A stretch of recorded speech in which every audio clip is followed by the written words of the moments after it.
Oh, Andrea Tessmann. What's up, Kirk Buchner? I got a feeling that we're going to be talking about the greatest sellouts of the last 20 years, in my opinion. But before we get there, your number one super fan had a comment on a previous show.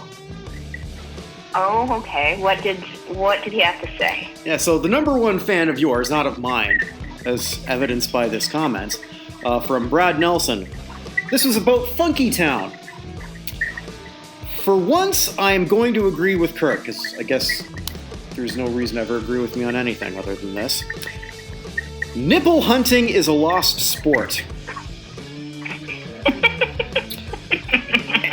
And for those who have not heard our show about Funky Town, this was when I made the comment that in the main video, the one go-go dancer behind there, I was pretty sure that her top might have been see-through, and the first time I saw that as a little kid, I kept searching for that. But when he said that, it reminded me of the actual sport of it. I remember back in the day, it was the 1980-something, well, my homage to the Goldbergs, and there wasn't that many channels on. So there was the multicultural channel, and every now and then they would show Italian movies, and every time they do that, there'd be a good chance you'd see boobs. That wouldn't be till like late at night, so I would just sort of like set up my VHS, record it for 6 hours, and then, the next day I'd fast forward looking for it. That is quite the effort to go through for nipples. There was no internet then, and I couldn't get anyone to show me them. Like most teenage boys, I believe. Possibly. But yeah, so like that was sort of the art of it. It was just, there's always something, I don't know which comic said this, but it'd be like when you're flipping the channels or then you just sort of like stumble across something. It's far better than almost anything that you could find at ease. But moving on, and we might be talking about Fergie's nipples, or not. Maybe that's what the London Bridge is. I don't know what a London Bridge. I don't know. I don't get it. I get the humps. I don't get the London Bridge. I don't either. So we're going all the way back to 2009, July 11th. And I got a feeling replaced Boom Boom Pow. This was the boom, biggest... Boom, pow. Yeah, I don't know what that means either. But this group, the size, the magnitude, the success that they had, very, very few can match. I think this might be the most successful song we'll ever talk about. Could be. I mean, this entire album was the most ridiculous success. All of the top 5 songs were number 1 hits. Which is crazy. There's only a handful of artists that can say that. Jasper's back. Hi, Jasper. Yes. Jasper the Friendly Corgi. Jasper _the Friendly Corgi for those who want to sort of follow him on Instagram as he's ruining yet another show. He's a good boy. He's a very good boy, yes. But I think when we're looking back at this group, I had to go right from the beginning, because that's really, to me, there a lot of bands change. They evolve, or in this case, devolve over time. This group was nothing like what they set out to be. Nothing. So I have to admit fully that I had no idea about the evolution of the Black Eyed Peas or what Black Eyed Peas was before Fergie. Like, I just heard them in, 2004 or so when they started getting very popular. I had no idea that they were actually like a legitimate, decent R&B band. Very, very good. A lot of De La Soul influence, Tribe Called Quest, Arrested Development. Mm-hmm. Those vibes in their first 2 albums that they came out with were very, very good, though not necessarily successful. I do remember seeing a couple bits of it, but not really putting it all together. when they finally did sort of hit the mainstream a few years later. And the triumvirate, will.i.am, Taboo, and I can never say this guy's name, so I always called him the other one. Apple Diap. Apple Diap. Apple Diap. Apple Diap. It's his initials, D as in from, and App is an abbreviation of the town he's from, or in the Philippines. I'm just going to keep calling him the other one. You can keep calling him the other one. That's I think what he and Taboo are mostly just the other two. So that's very true. That is very true. This is essentially was right at the start and still is now Will's band. Mm-hmm. Will. Go ahead. I have to say, listening to some of their music, I could never, because they're so auto-tuned, and I honestly didn't actually know until I watched some of the videos who was singing some of those verses. Mm-hmm. In a lot of cases, I suppose it really didn't matter, because a lot of the groups, when they have that, again, like De La Soul, the vibes there, where they've all got their bits, and sometimes it does blend together, but that's okay. The star for me, looking back at this, was somebody who a lot of people don't even know, Kim Hill, who was their featured female soloist. And Kim, I'm pretty sure, was never actually in the band. No, and I think even in bits that I've seen her, she introduced herself as featured soloist. Right. And Kim was, oh God, I'm going to use the word vibes again, but she just gives off these Macy Gray vibes.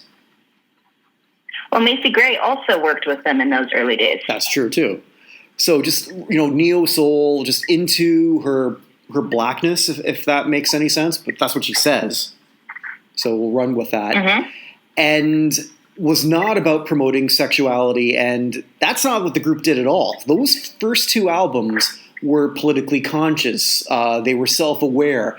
You sent off a video to me where it was basically will.i.am making fun of people who were trying to learn hip-hop. Mm-hmm. In one of their early videos. And the irony of that is just disgusting, considering what transpired thereafter. That's Jasper now horking in the background instead of playing with a toy. Oh, Jasper.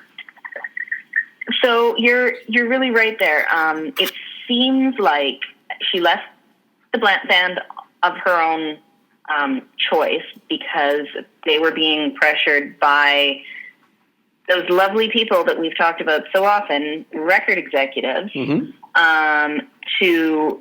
To sexualize herself, and she wasn't into it. That's not what she wanted to do. She wanted her voice to stand on its own, and she wanted to sing good music. And so she gracefully bowed out, which give her props for. She's left on good terms. I really like that little mini documentary you sent me, where she just comes across as so graceful, mm-hmm. where she has no issues with the band. She, congratulates them on all their milestones, and seems to genuinely be good and happy with her place in the world. And so I was really impressed with that, because you go from the music that they were creating, which was generally happy, positive music. It's not all bubblegum, but it's positive. And if you compare that to a lot of the hip hop at the time, we're talking late 90s, early 2000s, mm-hmm. there's a lot of gangsta shit out there that's just all about bitches and hoes and murder and feuds. So this is a little bit of a break from that. Yes, it is. We're not getting a break from Jasper, who's now brought his fortune cookie squeaky toy.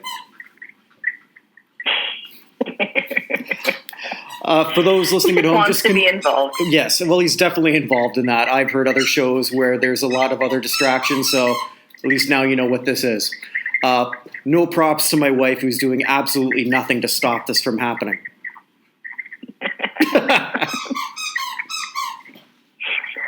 So you take that, and then you contrast it with a blurb that I saw from the beginning of this year, where Will.i.am was saying on a podcast how bad it is for the black community that they don't embrace Black Eyed Peas as a black group because they're too big and too famous. Which is interesting. There's a few other things that sort of will come from that. First off, they're not all black, which is They're not. It's a white chick, a black dude, a Mexican Native American, and a black Filipino. Yes. So you have that going for it, but I want to go back to that. I want to get to that a little bit later. I think when we're looking back at Kim and when she left, again, the direction that they wanted to go was not a direction that they were comfortable with. Will seemed to be. Now, I wonder how much did he, because you'd see early interviews where, it's all about the music, and he would posture like so many of these early artists do when they're young. We want to change what the genre is, whatever the genre might be. You see that from rock stars. You see that from metal gods. They all do the same thing. You hear that from dogs and squeaky toys. They're going to change the way that they're just that things are going to be. And then that all went away. Yeah, you dangle some money in front of them. Now, I totally agree that they sold out.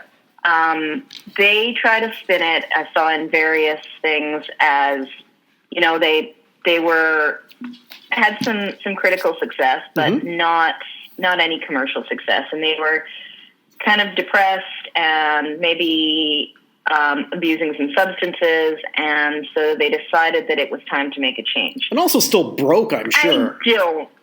What? And also, I don't know this for sure, but also probably still broke. Oh, probably. They were touring and opening for big names, but I don't think they had a whole lot of money. So I don't really believe that this was we're going to change it up a bit and do something artistic. It's probably going to be our last-ditch effort. I think this was an entirely constructed, you could be famous if you change up everything about you, play by the record label. Although I do, when I was going back listening to Elefunk, which was the first album where they had Fergie, and my understanding too with Fergie, she was on the same setup as Kim. She wasn't a full member originally. She wasn't even on each song on that album. But those were the song. But the song she was a hit. And "Where's the Love" is a song I really like a lot, because I think that's sort of. I do too. I think it's a little over the top. It was definitely designed to be a commercial success. Sure. And it plays on a lot of the heartstrings of that. But you know what? It's a good song. But it still has a lot. You can still see a progression from where they were to get there and where they were going. I like Elefunk. I like that album. After that, I really strongly disliked this group, especially as I began to learn more about them. And as we get to this monster album, what do they call it? End or END? I guess the E. Yes. Whatever. I just thought it was the end, but yeah. Well, it is, I believe, an acronym for energy nonstop dancing. I don't Energy never dies. Energy never dies. Well, So at this point, what do we have in the Black Eyed Peas? There's no hip hop here at all. This is an electronic dance pop band. And they're trying to project this goof-off image where they're sort of like almost, I don't want to say spacemen from the future, but like we are the future of music, as opposed to sort of like being these 3008. You're so 2000 and late. Yeah, whatever that meant. That's exactly what they're trying to do. They're trying to everything about that futuristic,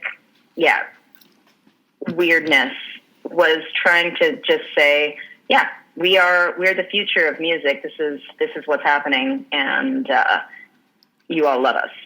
Except for the fact they weren't weird anymore.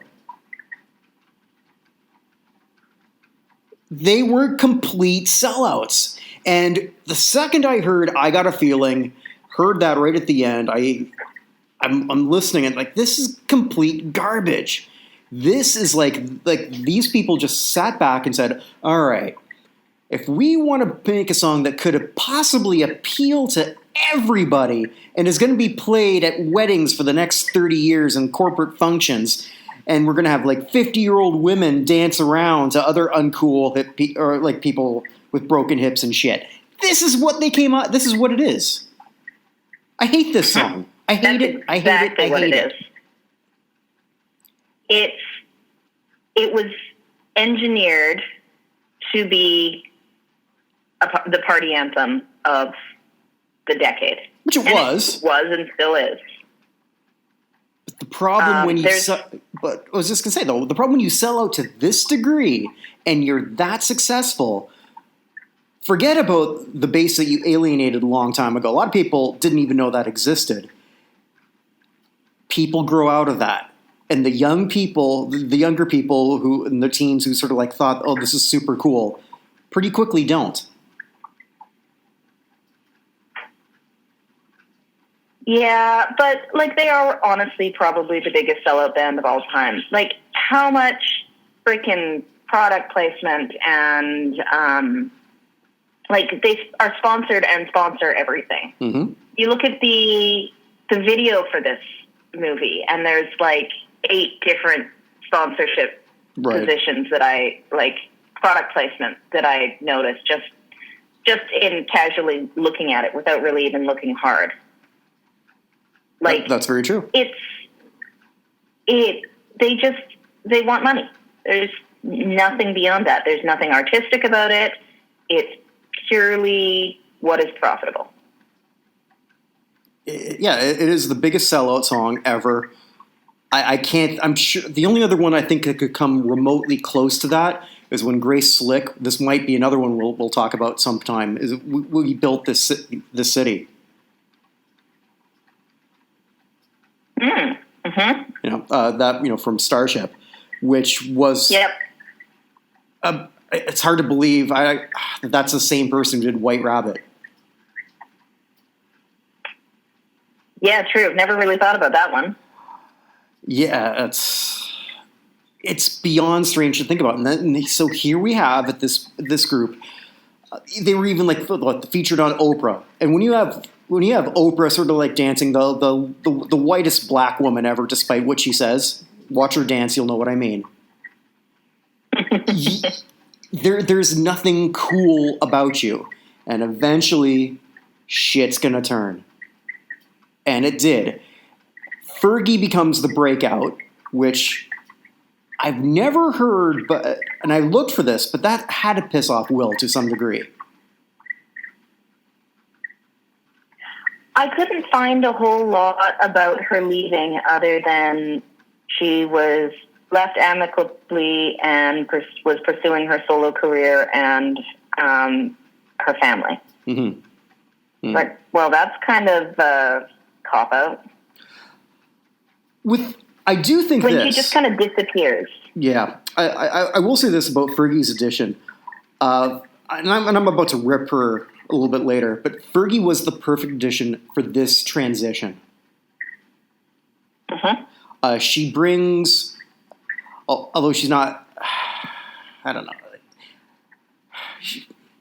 She's aging like cheese right now, but at the time she brought a sexiness and a sex appeal that Kim could never have done, even if she tried. It's not saying that Kim's not beautiful. She is. But that's not what she could. She's stunning, but she isn't. Yeah, that's not her. That's not her look. I can't see her. Even if she tried, I couldn't see her pulling off my humps. Well, because it would have been clear that that wouldn't have been her. Fergie doing my humps is Fergie. Fergie wants you to look at her. Fergie wants you to look at her curves, at her like every. She wants to be that center, and she can pull that off. And there's a reason why this did work. This is one of those times where the record companies tinkered the shit out of it. I'm sure Will had a lot to do with that also, but they were right. Did they leave behind anything with great artistic merit? No. Did they sell a shit ton? Yeah. Was it worth it? I don't know. Based on some of the interviews that that's where I want to go back to that interview you talked about, which I think was with Wyclef Jean. I could be wrong. Mm-hmm. I think you're right. Okay. Yeah. So I queued up, and I'm sort of glad you brought that up, Kim's response to that, and she had her 10-year-old son. Isn't that brilliant? Well, and it was, and he can articulate this far better than I can as to why exactly this is, because he was complaining how the black community sort of turned against him. I'll let Kim Hill's son, 10-year-old son, explain this. That's my son, so I want you to be candid. I want you to be brief. And when you saw that clip, what was your response? That's appropriate for a 10-year-old when we're talking about adults. Go ahead. I was really just thinking, hip-hop is and still is one of the biggest black genres of music. It's hip-hop, it's rap, it's when you think about that, you think of black people in the black community.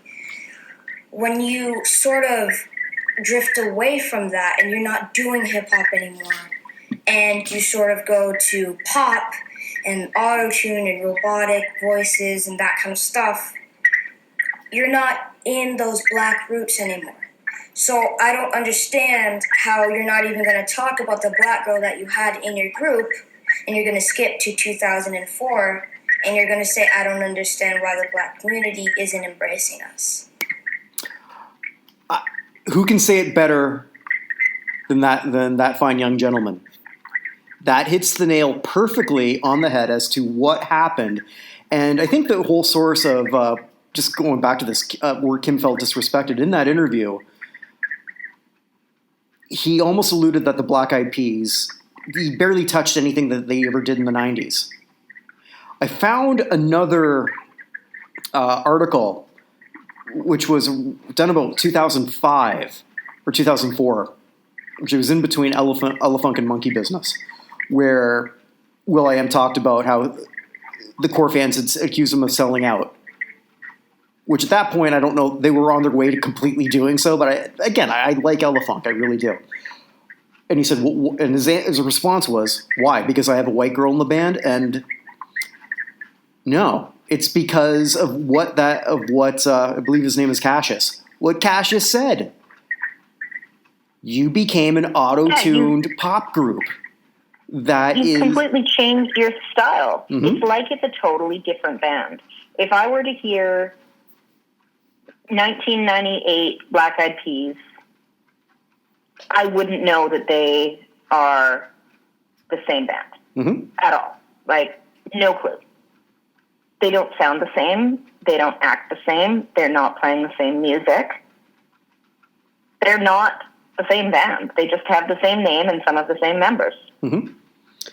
And for anyone thinking that Kim might seem bitter, she's not. At least not from what I can tell, and I'm sure you found the same that I could. There's not a whole lot of people or a lot of evidence that I can find where she's actually dissing anybody. This is the closest that it comes to it. And basically she's just calling them out because she feels disrespected. She's not actually, she doesn't even come across as bitter in this sense. No, she really doesn't. So you can find this clip on her YouTube channel. It's called Next of Kim. And the other clip that Andrea and I were talking about before, It's this mini documentary that the New York Times put out. So again, it's just New York Times. I think it's called Almost Famous. I was once in the Black Eyed Peas. I mean, I didn't do the best. It's easy to find on YouTube, like super simple, and it's certainly worth a look. If you Google Kim Hill, it's like the first thing that comes up. Oh, okay, all right. So that'd probably be a better way to sort of find that way. But it's a really good thing, and it just sort of tells a story about a group that lost their artistic way, found a financial one, and she never would have been successful like that anyway. I don't think Kim ever sought to have that type of fame. I think she was the type of person who wanted to live off her music. I don't know if she did. That's one thing I can't really tell, because I don't see a lot of music coming from her, but in that same video that we just played, she says she owns her own home. She got a Lexus in the driveway. Yeah. So she did something right. Yep. Who knows? But she really does seem like the sort of person that she just wanted to be happy and comfortable in life. She just, that she moved to LA and was working as like a background actor and things like that. And she was just looking for something that would, make her comfortable and also let her enjoy music. I don't know. Well, I don't know her, but she seems like a really genuine person. Here's the other interesting thing here too, right? So I kind of like to play this game, and I think we should play this game all the time, which it'll be after we do research on these people, who do we most want to have dinner with? If I would have said that at the end of last week's episode, and I would have said Kim Hill, you would have went, huh? Who the heck is she? But but no, I would agree with you. She is probably pretty much guaranteed the best person out of that group of people. Absolutely. I do want to close off with just one parting shot here at Fergie. I sent over to you because I know you're not a sports fan like me, or at least not to my level of fandom. I don't know if we've ever talked basketball. I know we've talked hockey. Fergie, All-Star Game, National Anthem.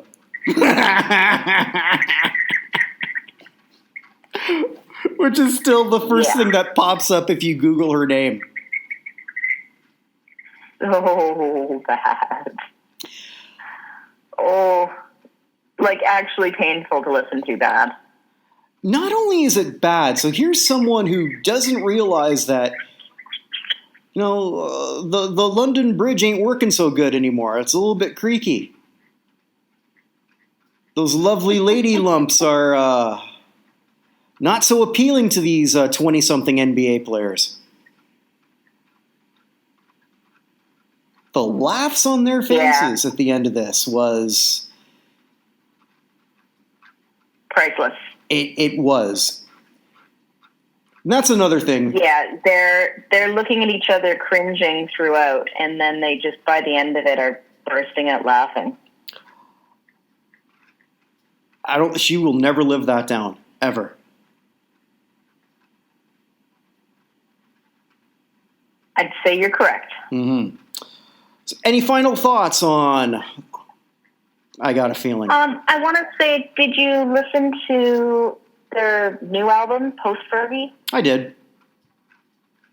And it's like, I think they're trying to go back to their roots, but you can't go back. Like, it won't work. Like, I like some of the collaborations, and it wasn't bad, but it's like they're trying to recreate that turn of the century hip hop era, and it's not the thing anymore. Well, and I think that's also sort of triggering Will, why he says, like, oh, I don't know why the black community isn't embracing this. Well, ask Cassius Hill. He seems to know. That might be probably the most intelligent thing I've ever heard from anyone musically in my life. I was really shocked at how well a 10-year-old put that. Perfectly. Also very interesting that he didn't actually know that his mom was in the Black Eyed Peas until her little mini documentary came out. Yeah, that's really, that sort of speaks to her modesty. So interesting that we spent more time talking about a person who wasn't actually involved in the song that we're talking about, but I don't think there's any question on how that song got to number one. It was completely created, orchestrated, designed to be number one. And it is still played at every party, wedding, dance, gala, anything ever, and probably will be in perpetuity. It probably will. It did exactly what it was designed to do. Unlike many of the number one hits that we've talked about that were never designed for that at all. So kudos to those. Exactly. Yeah. So kudos to those who put this together. You hit the moonshot home run. You did exactly what you wanted to do, and now because you sold out, you sold your soul, and this is what you got. Enjoy that mansion. I was going to say, as they're driving their fancy cars in their mansions on their private jets. Well, that's also true. I mean, I think sort of my best thing that I've ever think is my favorite person in the entire world, Michael Caine, when asked about Jaws 2. Because apparently, because he said, someone asked him about that, and it came up. He says, I never saw Jaws 2, but I saw the house that it bought, and it's fabulous.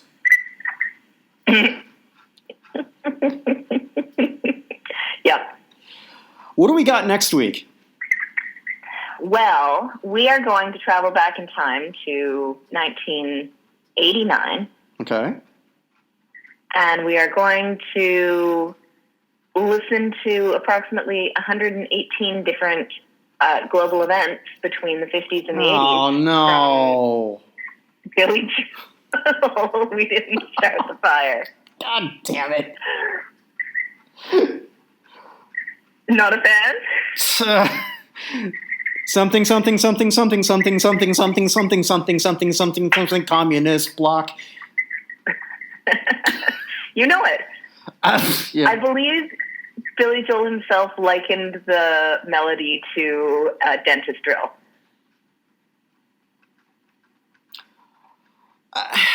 Why not? All right, Billy Joel it is. It's not the worst piece of crap we've talked about. No, it's not. I'll have to think of my angle for this one, and I'm really not sure. I am a history buff, so I think we can sort of have fun with that. Well, we always have fun. I think we'll have some fun with it. We always have fun. Absolutely. That's what we do. All right, so with everyone, we ask everyone to stay safe, have a drink, listen to us for next Cheers. week. Bye. Bye. Bye. Bye. Bye. Bye.